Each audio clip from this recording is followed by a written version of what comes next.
اللہ کے نام سے جو سراسر رحمت ہے، جس کی شفقت ابدی ہے۔ یہ سورہ الف لام را ہے۔ یہ اس کتاب کی آیتیں ہیں جو اپنا مدعا پوری وضاحت کے ساتھ بیان کرتی ہے۔ ہم نے اس کو عربی زبان میں قرآن بنا کر اتارا ہے تاکہ اے قریش مکہ تم اس کو اچھی طرح سمجھ سکو۔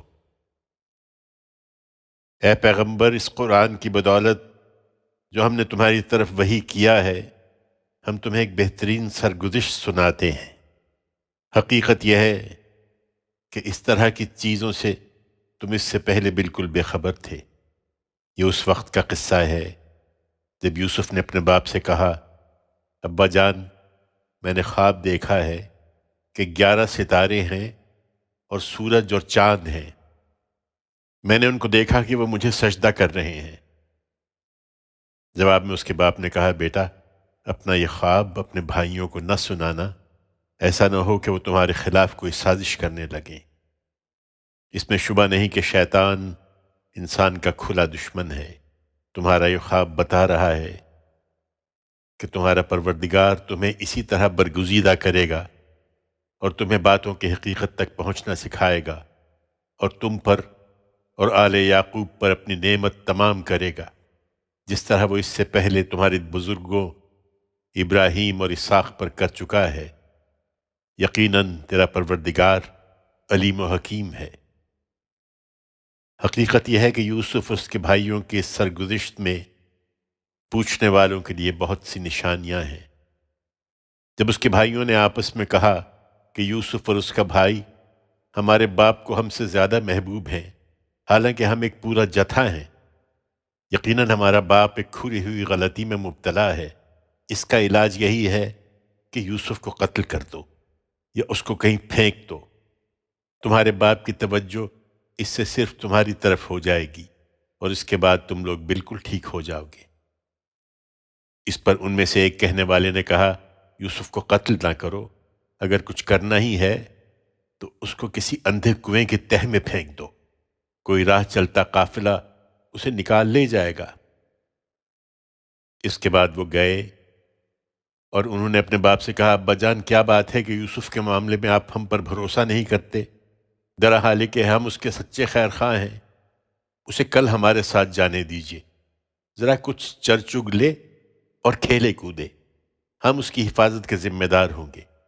باپ نے کہا، مجھے یہ چیز افسردہ کر دیتی ہے کہ تم اسے لے جاؤ، اور ڈرتا ہوں کہ تم اس سے غافل ہو اور اسے بھیڑیا کھا جائے۔ انہوں نے جواب دیا، اگر اسے بھیڑیا نے کھا لیا جبکہ ہم ایک جتھا ہیں، تب تو ہم بڑے ہی نامراد ہوئے۔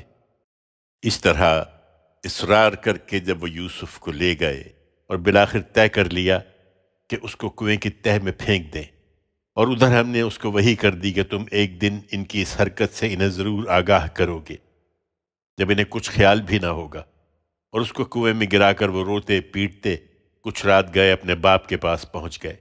انہوں نے آ کر کہا، ابا جان، ہم دوڑ کا مقابلہ کرنے میں لگ گئے تھے اور یوسف کو ہم نے اپنے سامان کے پاس چھوڑ دیا تھا کہ اتنے میں بھیڑیا آیا اور اس کو کھا گیا۔ مگر آپ تو ہماری بات کا یقین نہ کریں گے، اگرچہ ہم بالکل سچے ہوں۔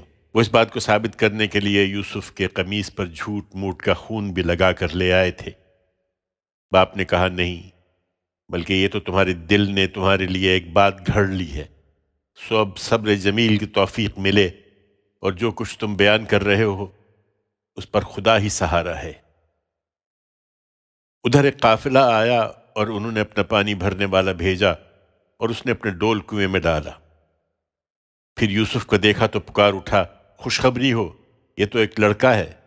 چنانچہ انہوں نے اس کو نکالا اور اس کو پونجی سمجھ کر چھپا لیا، اور جو کچھ وہ کر رہے تھے اللہ اس سے خوب واقف تھا۔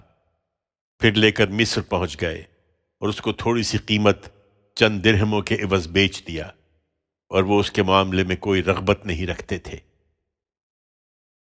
مصر کے لوگوں میں سے جس نے اسے خریدا، اس نے اپنی بیوی سے کہا، اس کو خاطر سے رکھنا، امید ہے کہ ہم کو نفع پہنچائے یا ہم اسے بیٹا ہی بنا لیں۔